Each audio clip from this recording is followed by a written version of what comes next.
Good afternoon, Atlanta.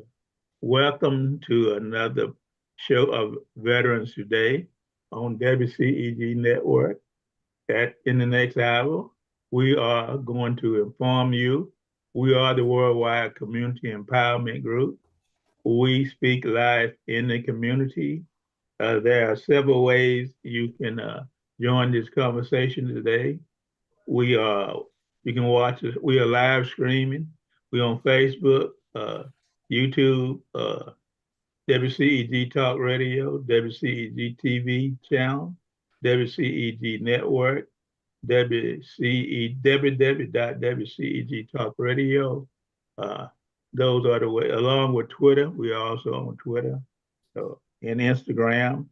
So those are the ways you can join us. And as we move through our program today, and I need to tell you also the topics and opinion of those of the show hosts and guests, not WCEG Network.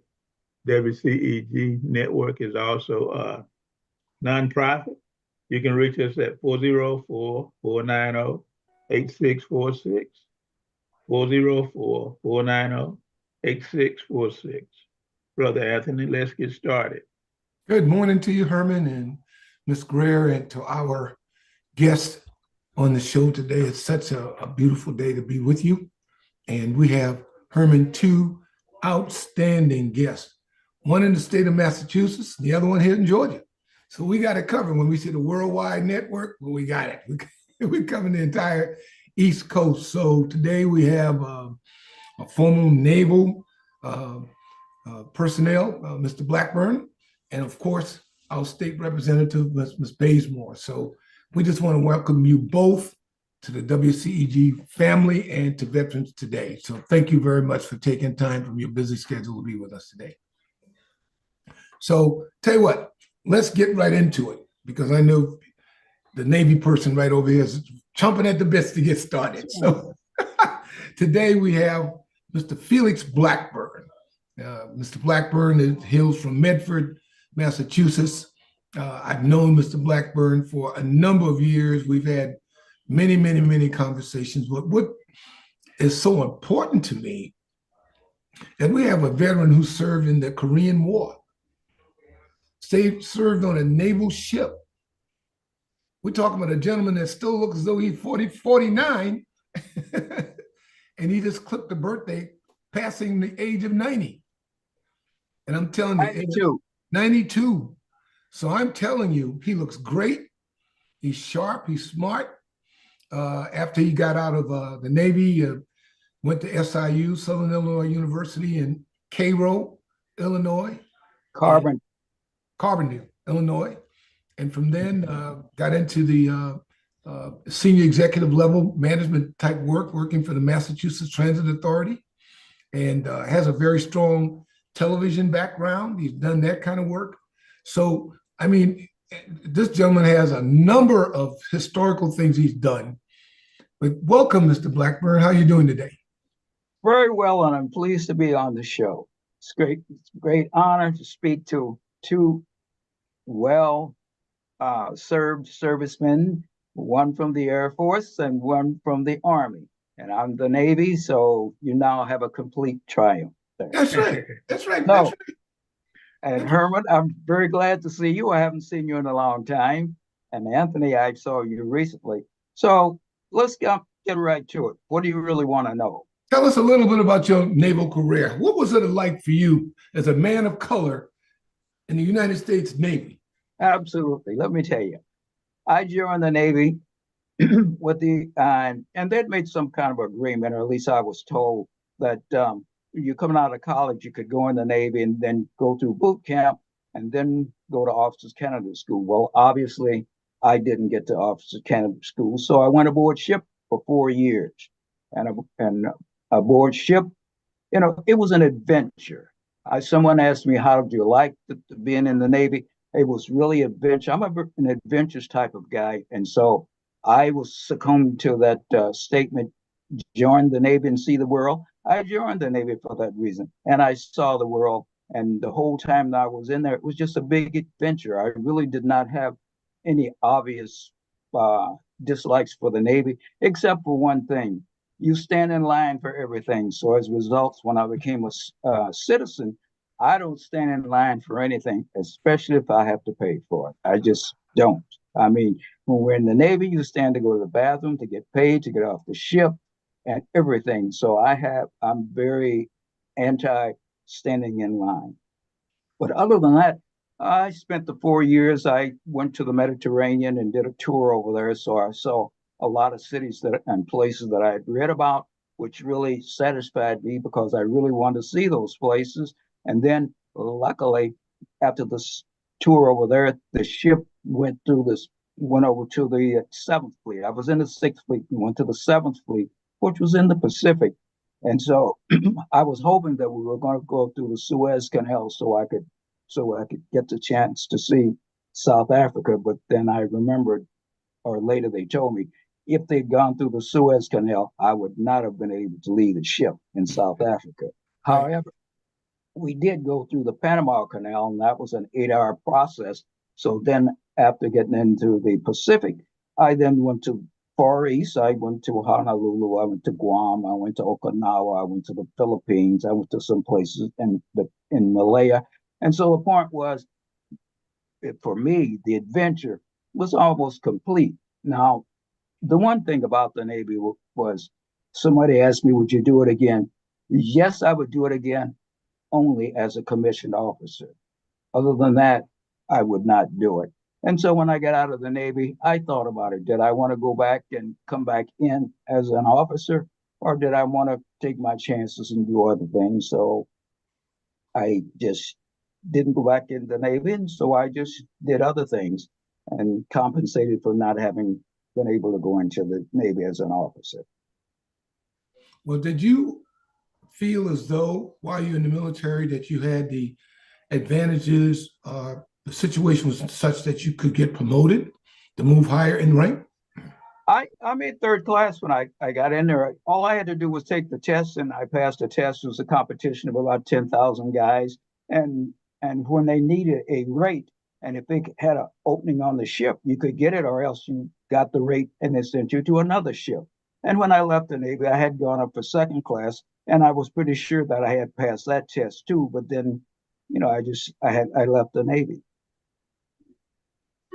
Okay. But as far as I'm concerned, while I was in the Navy, I think that it really depends on a person taking initiative. I was originally in the deck force when I went there, and that was because I didn't get an officer's candidate school, and then I didn't get a service job, for example, like being some kind of technician. So I spent a few months in the deck force, and then I decided after I looked around that the Navy wasn't, utilizing my best skills. So I decided that I would, and in the Navy, the way you do it, you put in a check request to transfer. So I put in a check, requested a transfer. I was afforded the transfer, and so I got into. Then I became a medic, and so while being a medic, it was time for me to go to school, and I was an 18-month school, and I decided that not as a non-commissioned officer, so I didn't want to stay in the Navy and make that extension. So then I found another area, and I put in a check to transfer to another area. My father had a cobbler shop, and I did know some things about being a cobbler, and so the cobbler for the ship had left, and I got that position. Then I made my third class rating, and so I did 4 years, and I was in that division. And then when my time was up, I left the Navy. So, since you were doing the Korean War, how were other naval person? I heard you say that your career was pretty solid. What type of situations did other naval people of color have as far as challenges? Okay, the part that you really have to get is that I went in 1952. This was a short time after they had, the civil, Truman had made that declaration that they would stop discrimination in the Navy. So in the Navy, it appears to me that there are a few people that look like me. So when I went in, I was the only one in my company. First of all, there was one other guy that started when I started, And so in the Navy, they test you to death in boot camp. So he washed out. And so I was the one that was left and I finished. And so I guess the fact that I'm sort of an anomaly on the map there, they didn't really either know how to do anything other than just put me in and let me go just like everybody else. In other words, I never really felt any obvious racial or any problem like that. Hmm. Herman, you got any questions for him? And I do want to say that, the other guys that I think about, I never remember having heard any of them say anything. And then even aboard ship, there really were not that many of us. That's one of the things my general feeling is that when we're dispersed, in small numbers and into something, there's less of a situation with us. They either meld into it or they just don't bother to give us any special attention that's not positive. Mm-hmm. The other point is that, well, that's actually been my experience, but then you'll have to remember this was my experience, and and as far as I'm concerned in the Navy, if you follow the regulations, and I was what they considered gung-ho, I was regulation all the way. I did not have the uniform with the dragons on the sleeve. I did not have a zipper in my jumper to make it tight. So I just stayed standard. Even when I made my third class rating, I went down to the sail locker and had him to sew my crow on cross stitch. It's a mark of a real seaman and everything. I could have gone to the tailor shop, which was next door to my outfit when I was a cobbler, and they would have stitched it on with the machine, but I preferred to do it, the traditional way. And so, in general, as I said, it's my personal experience, and I really don't have any. It was an adventure to me. That's the way I like it. So the whole thing was an adventure. I joined the Navy to see the world. However, I did not want to see the world as an enlisted man, and that's not a problem. But it's just that rank has privileges, and I would prefer to be in a position where I had the privileges that rank has. Well, I think you being 92 and able to tell your story is what's important to veterans today. Whether you are one that got out or whether you're a soldier that's still in the military, it's you have a lot of experience and when you tell your stories, we can learn a lot from you about dealing with life and dealing with life in the military and after you get out. That's how I feel about it. Since both of you are former military men, you do understand that if you really follow the regulations generally and are gung ho, as we use the term in the Navy, I mean, you can usually get through and get what you need. But everything requires work. Before I got my rating, I looked around to find out what is it that you have to do to get your rating. Then I took a course they call BUPERS, which is like a correspondent course that you take. And then once you take that, you're certified to take the test. And then you take the test. And when I took the test, there were 10,000 people took the test. But as I had said before, I passed the test and for the rating that I wanted, and they had an opening on my ship. So I stayed on my ship as opposed to being transferred to another ship where they didn't have that rate and they needed it. My general feeling personally is that if you take the initiative, you can usually do something that's in your favor. I mean, you can't just sit back and well, I don't believe you would necessarily be relaxed, but you just can't sit back. If you're in a situation that you don't like, then you have to try to make some movement to change that situation. Well, for you to say to our listeners worldwide, we have quite a few, that you're still very active, still very lucid, 92 years old, served our country with distinction and honor around the world. I mean, I salute you because we don't have that many Korean War veterans still around today. Well, I get a salute from a former colonel in the Army. It really makes me feel good. I really think I've accomplished something when I get that approval. Oh, listen. For our listeners out there, I've spent many, many, many days with Mr. Blackburn in his home, and I've always felt honored to be around him. So I knew that our listeners would just be tickled to death to have you come on and to share your story, because it is a story. It's an unbelievable story for others to hear, and what you had to do. I got from it: follow the rules, follow the regulations, understand the rules of engagement, get it done. And That's if you right. you do those kind of things, then you will have a successful career. Now, I can But also understand, and Herman too, yeah, you wanted to be an officer, but those were the times. And as a result of that, you still endured. So again, I'll salute you again for well, that. after having heard you say that, no, the main point is that if you were unhappy about your situation, there is no need to sit and stew about it. If you don't take any positive movement to get out of it, you will always remain in the same.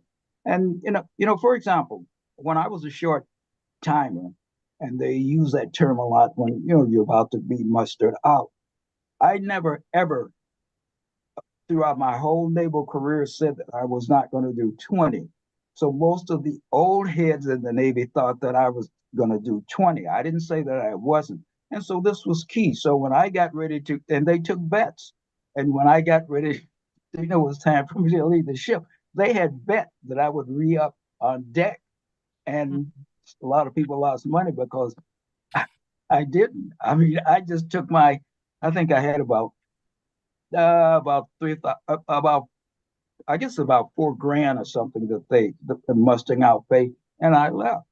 But I will admit that having spent time in the deck force was really quite interesting. It was hard work, but it was interesting. So actually, when I got out of the Navy, I did at one time try to get to be a merchant seaman, but I didn't qualify to become a merchant seaman because I was not considered an able-bodied seaman because I didn't have enough experience on the deck force. But I told you, in the spirit of adventurism, I wanted to be a merchant seaman because I had associates that were merchant seamen. They made nice money and they traveled. And to be perfectly frank, I remember one time we were in Genoa, Italy, at an establishment, and so all the guys are there, and then an older merchant seaman came, and when he came in, he sat at the table, he put a pile of money down, and we were isolated. Everybody left us because the guy had the money, and then we're just poor sailors. We didn't have money like he did. So I said, when I get out of the Navy, if I want to make a lot of money, I'll be a merchant seaman. Well, after we have Debra. Debra is a state representative. She works for she advocates for veterans very hard. I've known Debra since she went into the state representative, into the state government. So let's get her in. And at the end, I have some questions about being an uh, age, being a senior veteran. I put it that way. Seasoned. So let me introduce Debra. Debra has been in state government, state representative, I said, for how long now, Debra? 8 years. Yeah. State Representative Debra Bazemore was elected to the citizen of House District 63 in 2016, which changed to 69 in 2023. The new district is comprised of residents of Fayette and Fulton County. She currently serves on the Government Affairs, Human Relation, and Aging and Intergovernment Coordination, Natural Resources, Small Business Development Committee. She serves as the Chief Deputy Whip for the House Minority Caucus, Fulton County Delegation, Vice Chair, Women Legislation, Vice Chair, Creator, former Chair, and now Vice Chair of the City of South Fulton House Delegation. She also served as founding co-chair on the Georgia Israel Legislation Caucus, regional director for National Black Caucus. How you have time for all of Woo, that? I'm about to say she's busy. Just a few things. And also, she's a New York native. Representative Bazemore is a native of New York, where she served as founder and president of the Concerned Parents who advocated for students at the state level. Her effort earned her the prestigious Frederick Douglass Award for Community Service. She moved to unincorporated Fulton County, now the city of South Fulton, in 2005, serving as president of the Old Area Residential United, ONARU. She was instrumental in combining Black in the community and labor alongside county leadership to have, and labor along county leadership to have uninhibited properties condemned and demolished. As vice chair and chairman of South Fulton United, she was advocated support of giving South Fulton residents the right to vote to incorporate, along with State Representative Roger Bruce, Virgil Flood, Ronnie Marble, LaJuan Blocker Jones. She facilitated and participated in over 100 presentations to citizens to benefit the cityhood.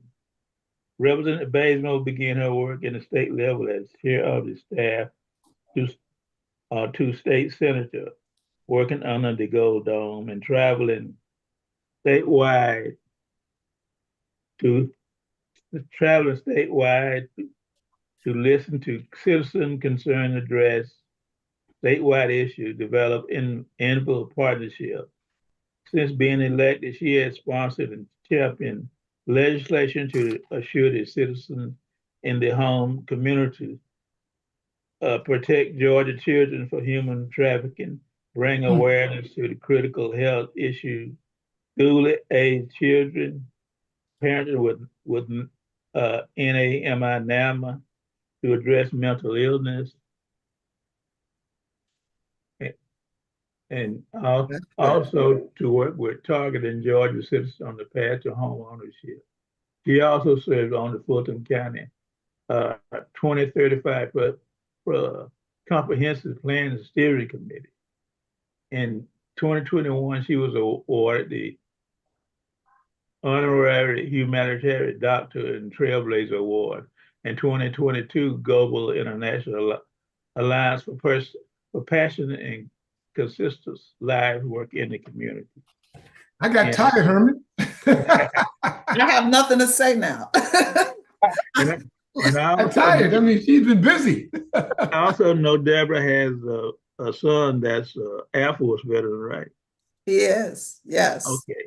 And he stayed in Panama City. He was in Tyndall. First in Minot, North Dakota, which I didn't care for, but I know, Minot, North Dakota. You know, that's those Air Force kind of locations, you know what I mean? Yes.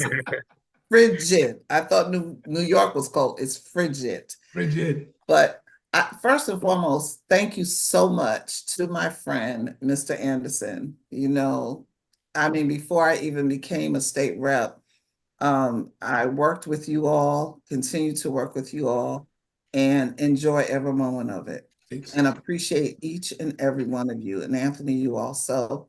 And Mr. Blackman, I'm not a soldier, but I salute you also. Thank you so much for all that you've done. And you kept us safe. And something you said hit a nerve with me, because you talked about if you're not happy in where you are, like you wanted to be an officer, but you didn't. And so several years ago, down at the Capitol, it was horrible. It was hurtful. It was very painful. And I kind of came out of my character, which I was upset with myself because of what we saw. Our hands were tied. The rules were being changed in the middle. I mean, we knew the rules, but then the rules changed. And so I really had to pray about that thing. And in my spirit, I heard, they're in control and you can't do anything about that. Just do what you can do. So that's how I have a peace now. And I just do what I can do. And so I help my constituents along the way, because now I have a whole new mindset when dealing at the Georgia General Assembly and being in the minority. So it's different. But I don't know if you all had questions for me, but wanted to talk about our surplus and our budget, our all that money we have sitting there, $16 billion. And the money is sitting there. However, we need money poured into infrastructure, education. Don't get me started on education. So you are trying to create more charter schools, but you are not helping the schools that you say are failing. And we have $16 billion just sitting there. If we were to filter some of that money into the existing schools, then you would not have charter schools dipping into the state budget and taking away from those students that are in need and taking away their supplies and everything they need to learn, and the teachers. So we throw the teachers a little bit of money here and there, and people think that's great. It is good, but let's do it salary-wise, not just $1,000 today, because as you know, everything has gone up. Gas is skyrocketing. I didn't even realize I was someplace one day and I had filled up, and then I was like, wait a minute, what happened? So, I mean, the money, $1,000, you can go grocery shopping, fill up your tank, and maybe a little entertainment, and it's gone. But if you put it in someone's salary, it's there that they can utilize for their livelihood. And we know that housing, we have a housing crisis right now. And as you may not know, that I sat on the 2022 Housing Study Committee. And when I heard some of the testimony, we had testimonies from every person that's in that area or that arena. And just to listen and hear that we don't have enough units. That's the first problem. We don't have enough units in the state of Georgia for people to even purchase. And right now, you know what our minimum wage is, right? $5.15 an hour. We've been fighting for years to increase that. So the minimum amount of a new home in Georgia, $340,000. If you are making $5.15 an hour, or even a little more than that, you will never be able to afford a home. And that's what we need to make sure, that we allow people the opportunity to have that dream, the American dream, and then pass it on to their family members and create wealth, because you can use that for so many different things. Also, we're talking about, let me back up, because I just was able to speak at the Metro Fair Housing event when they recognized and celebrated the 56th anniversary of the passage of the Federal Fair Housing Act. Okay, so 56 years, but we in 2024 are still talking about affordability in housing. There's a disconnect somewhere. There's a problem. We should not still be talking about this. And as I said, when I sat and listened on that study committee, there was someone from Habitat for Humanity. I'm gonna give you a good example. Those houses are the same as houses that are on the market that are built by companies, right? They bought a piece of land and I'm not going to tell you the county because I'm sure it just doesn't happen there, bought a piece of land, went through everything, jumped through hoops, went through everything they had to do, thought they were in the clear to start building and helping a family to realize their dream. The community came out and they stopped it. As a result, like not in my neighborhood. Yeah. They sell it for the same amount, the fair market value. It's a house that is built, same materials. So what's the problem?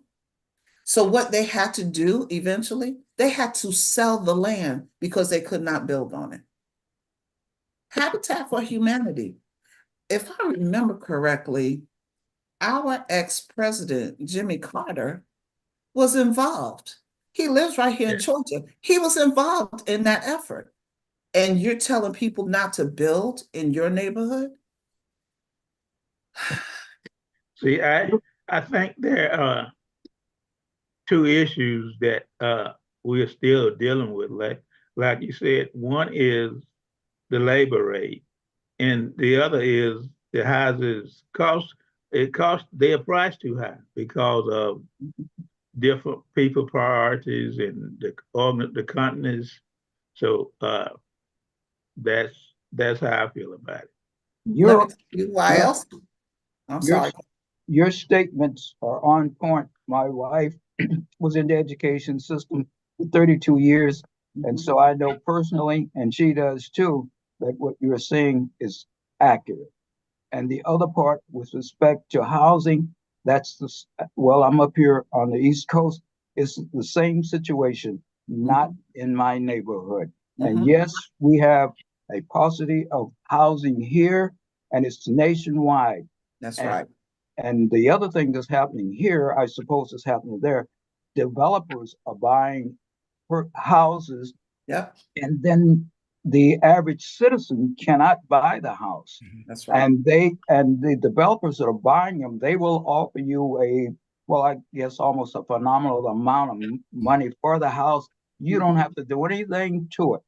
And a lot of my associates, I'll say, are selling.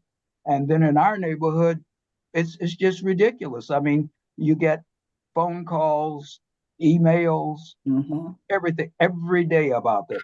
And it, like in my age bracket, we're really targeted. And then you have the other problem.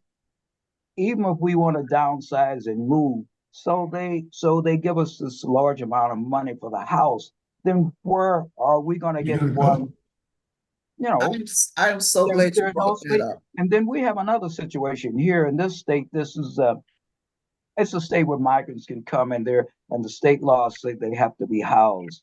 And so that's another problem you have here. Our homeless people or other people are in competition with the migrants that are coming here.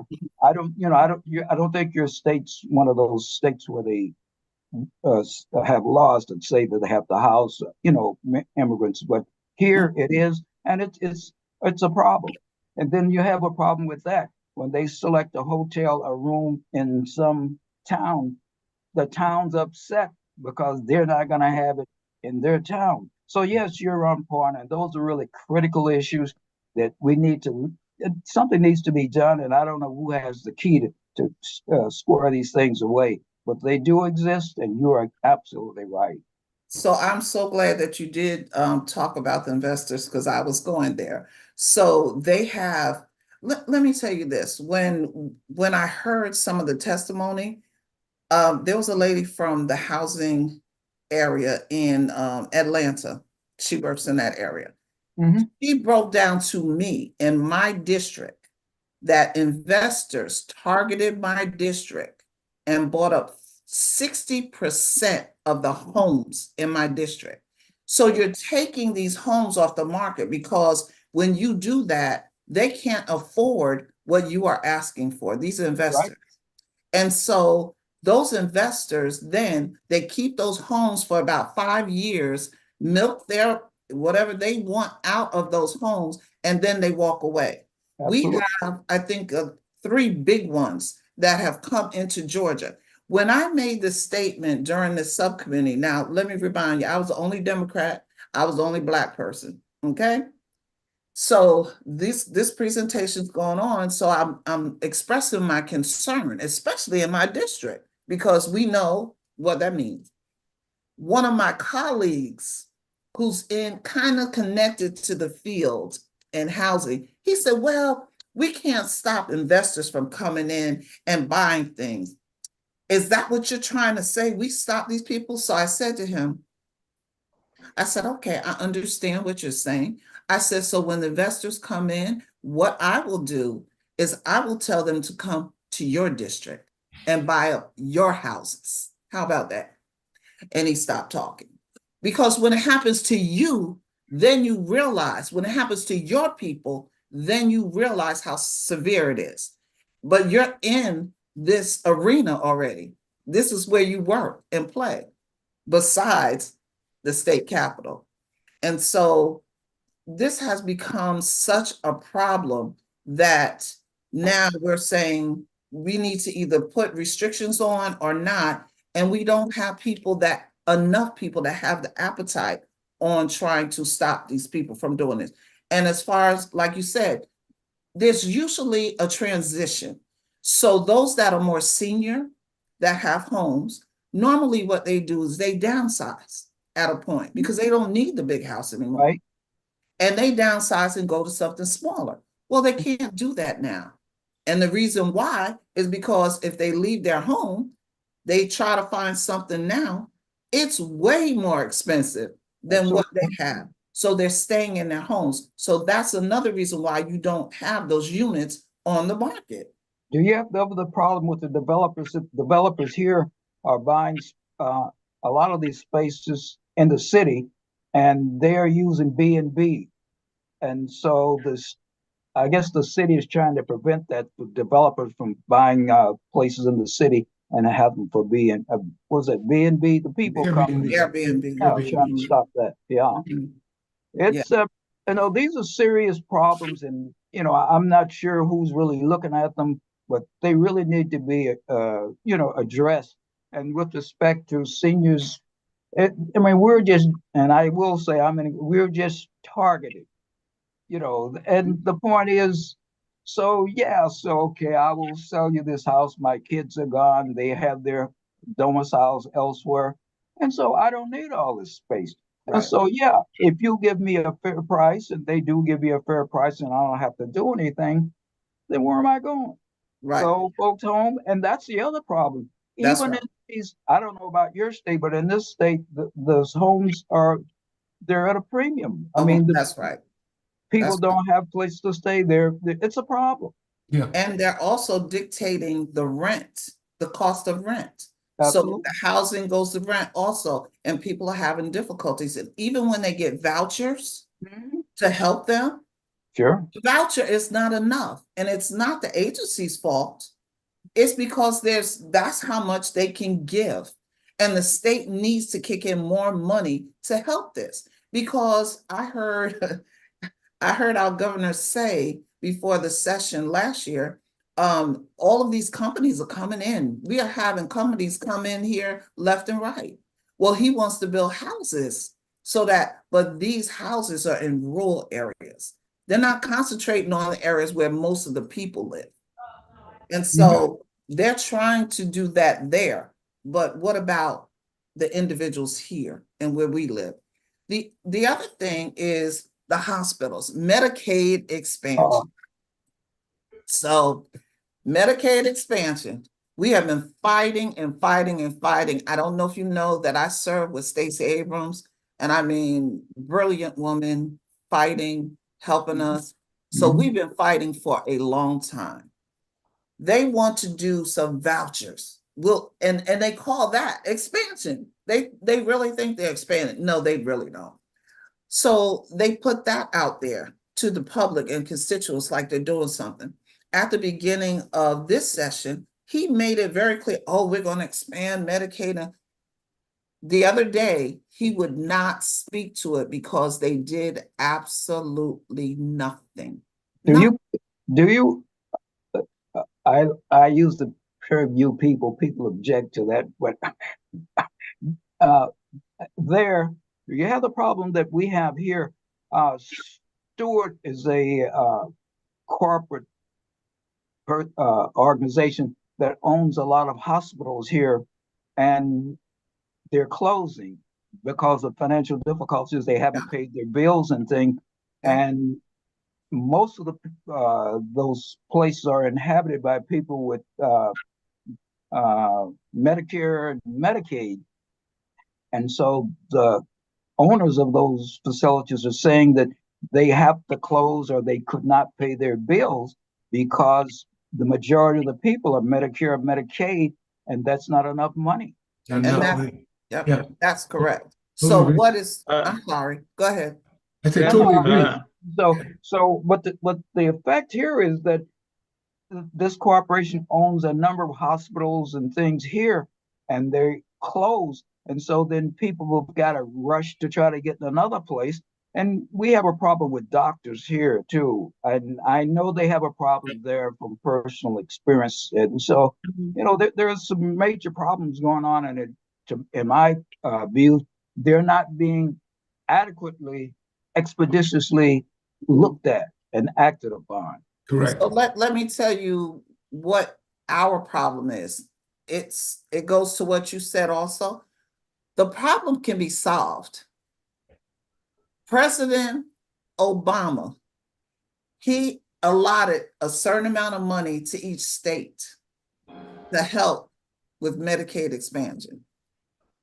Because it was President Obama, and you have those individuals that are governors on the other side of the aisle, we have left billions, listen to us, billions of dollars on the table every single year because they refuse to accept that money and give him his due. Well, that's the question I was going to ask you. Is it when you run the numbers? It comes? I will assume they come out positive, but the issue is really political. Oh, it's political. It's definitely political. When you leave billions of dollars on the table and you see hospitals closing all over the state of Georgia, all over. There are, in the rural areas, they have to travel, some of them like 20, 25 miles, 30 miles to get to a hospital. There are no OBGYNs. The doctors are not even down, hardly any of them down there anymore, because there's nothing to go to. And then when you close hospitals, what happens? People lose their jobs, people lose their homes, people lose their cars. So who's going to take care of them? I thought you were talking about here. It sounds like you were talking about here. That's what I'm listening. So, hey, let me do this before we get out of this, but I just want to compliment all of you, and especially I'll start with the airman and then the colonel. I mean, I think you guys do a wonderful job, and especially with respect to veterans. A lot of veterans are older veterans. They don't realize that they still have benefits that they can utilize. And they don't and so listening to your program, it gives you a chance to find out what you're really still eligible for and where you can go to get them, get these problems squared away. And so kudos to both of you. And, I think it's really valuable, and I hope the program stays much longer. Well, we appreciate that, Mr. Blackburn. And just listening to you and State Representative Bazemore, it shows a continuity of thought and how this whole situation is not just in Georgia, but in Massachusetts, around the country. I'm still amazed that individuals are making $5.15 an hour in 2024, and yet they're going to try to go out and buy a $300,000 home. Not going to happen. Now, just think about the veteran coming out of the military, regardless, especially an enlisted person coming out of the military where they were making X number of dollars, and they come out and they're struggling to find a job. That's and when they do find a job is below what they were making in the military, it leads to it's sort of like a domino effect. It is. Domino effect that an individual could become homeless, or if that's not the case, they get into some other scenario with drugs or whatever to keep right. themselves mentally up because of the situation of denial, not only at home, but in healthcare. It's just all across the spectrum. So it's good that we're having this kind of dialogue, because our intent is doing this radio show is just to affect one mind. And Herman can validate this. Our talking on this show has changed lives. Yeah, absolutely. It's changed lives because individuals hear and understand that there is a choice. That's something they can do, because you earned everything that you That's right. served in the military for. Nothing was given to you. Exactly. Unfortunately, Yeah. I just feel that veterans in general are not really given their just due. It's just, and I know that's a blanket statement, but it's just that, well, personally, I've seen and personally I've experienced, and I just think the veterans are still getting the wrong end of the stick. And I'm really just appalled, and I really can't understand why that happens. But veterans, in my opinion, do not get the respect generally that they should get. Right. I mean, and when you look at the sacrifices that they've made, even if you weren't in active duty, but you still provided your services and you took a leave of your regular your regular life. You took a slot out. So I mean, I'm all in for anything that's pro vets, because Yeah. I think the vets are really catching. And your families also were Oh, involved yeah. when you were there. But I do want to give credit to the Georgia General Assembly, because we did pass many veteran bills. And I'm going to tell you right now, whenever a bill comes up for a veteran, never is it denied, never is it vetoed or voted down.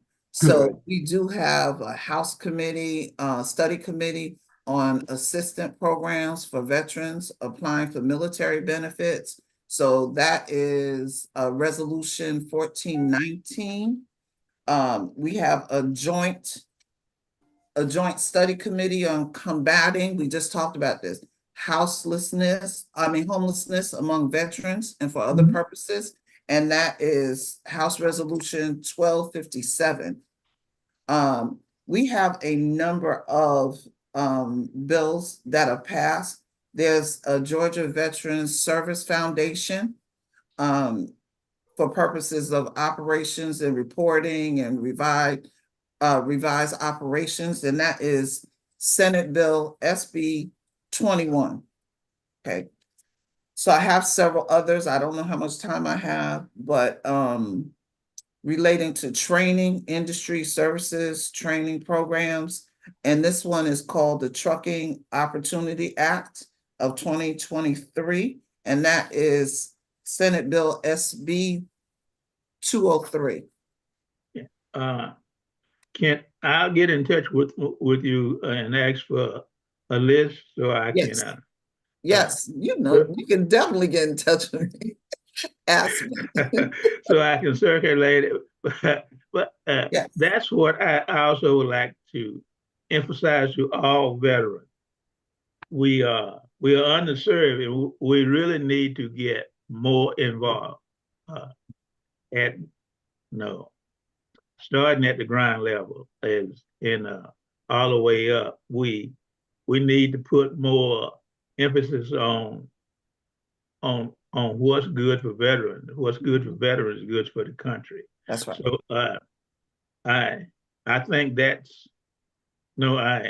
like I say, I knew you before you got in politics, and you were in the community, and you came all the way up, and I think more veterans should do that.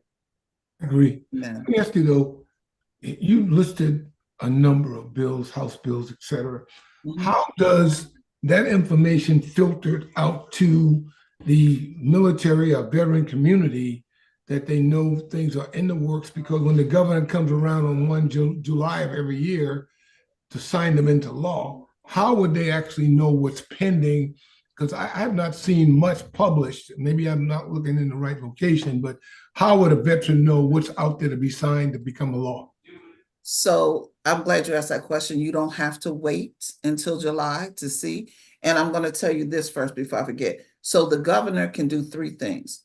He can either sign a bill that comes to his desk, he can either veto a bill or do nothing. If he does nothing, that bill goes into law regardless. Okay. If you go to Georgia General Assembly, just Google it. Once that page comes up, wealth of information on there. I mean, you can maneuver through that whole page. You can find out anything you want about bills, anything you want about the status, the clerk's office, the different agencies that are associated with us that we deal with to create things, legislative council.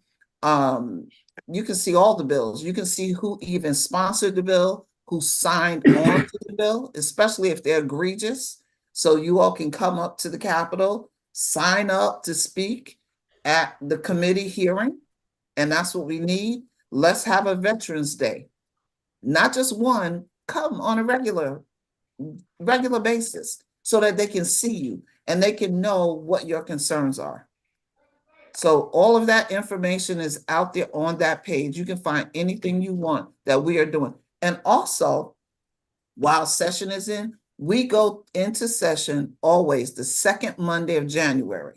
We are in for 40 days, not consecutive. But what you can do when you pull that page up, you can watch us daily.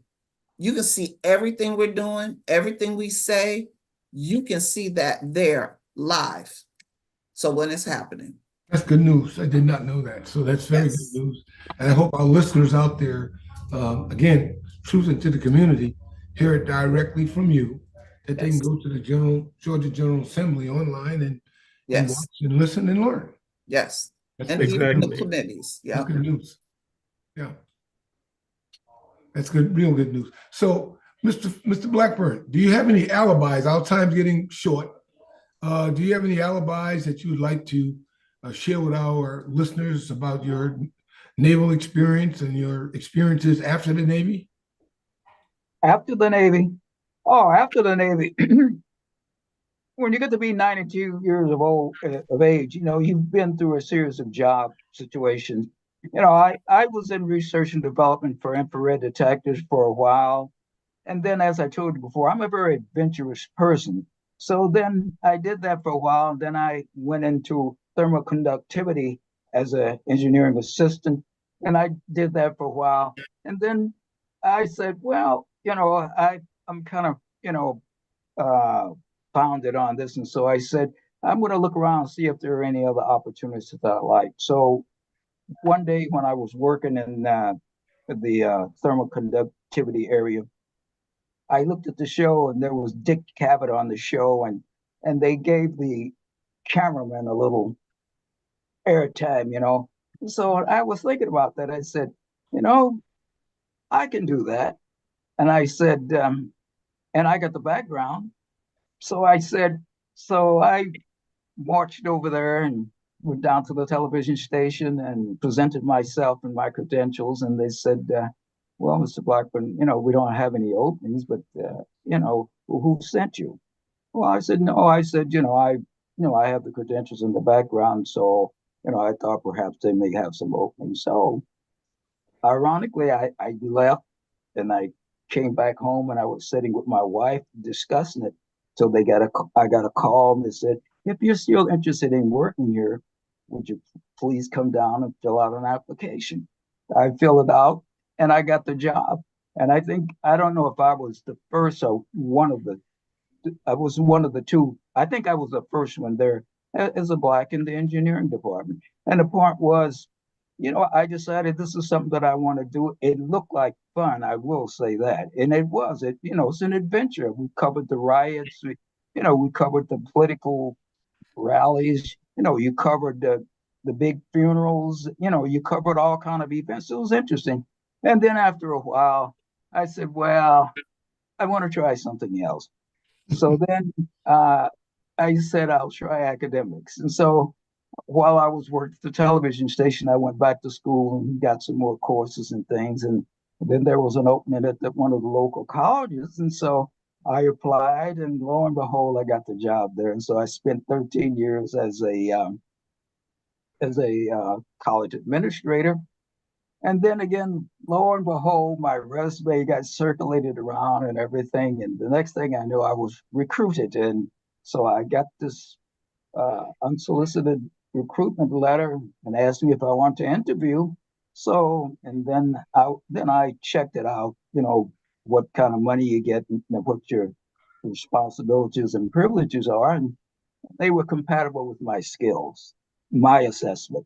And so then I went and I had the interview, and they team interviews you. They had all the directors and the chairman of the authorities and everything was there. And so they interviewed me, and they did realize I was the expert in my area in that meeting. And so, after they interviewed me, then I just went away. They said it'll be a couple of weeks before they make a determination. Then I was at my office at my other job, and then they said that, come in, we want to make you an offer. They made the offer, and I accepted it. And I said, well, professionally, I need a 30-day leave so I can, wrap up my business and accounts where I'm working, And so, well, what actually happened is that they had some sense of urgency. So I had to make a deal with the president of the college so that I could leave, and, without doing the 30 days. And lo and behold, I worked for the Turnpike. That's very good. So very good. I said, that's excellent. I mean, your career is just tremendous. So it's spotted, and then when I left the Turnpike, they had a federal legislation that passed some new law with regard to people qualifying for SSI. It was a special law, and they needed to screen the people, and they needed to identify the people. They need to investigate the people, and so I applied and I got that, and so I worked there for a while. Then I got too old to work, so now I just. So, Debra, we got about 3 minutes. I know this year is election year, so tell us what's on your mind. What you gonna do? What am I going to do? I am going to continue to represent not only almost 60,000 of my constituents in Fayette and Fulton County. I am going to work for the whole state of Georgia, as I have been doing since 2016 and even before. We are especially dealing with so many issues, and I didn't get to talk about human trafficking that I am working with the First Lady of Georgia on, and have been for 5 years. So I'm continuing that work. I'm planning a program to be held in Fayetteville soon. Just continuing to do the work and then trust the Lord, because I'm on assignment. And when this assignment is up, He will let me know, and I will move on to my next assignment. But I don't believe it's up yet. I agree with you. Let me tell you what Anthony and our boss told us. We Omega, and he told us that we are doing God's work. So that's right. So we all are doing God's work. Can you close us out, Anthony? Yeah, I tell you what, Herman, it's just been tremendous for us to have two outstanding guests, but we always have to give a plug to our founder, Penny Rogers, and our station manager, Ms. Greer, because they're the ones that really keep us going. Yes. Those two ladies are just outstanding. So on behalf of them and my partner, my co-host, Herman, we just want to say thank you. And we hope that your comments today would resonate with our listeners around the world and change some lives. And I got to say to you, Representative Bazemore, you're banging those glasses. So thank you. You got those glasses kicking. So, people going to be listening to you. Thank you very much. Thank you very much. Thank you, guys. I appreciate you. Thank you. Thank you. We enjoyed it. Thank you guys much. Keep up the good work. It's very valuable. Just keep it up. Appreciate you. Thank you. I appreciate you. Okay. You too. Okay. We'll see you again soon. All right.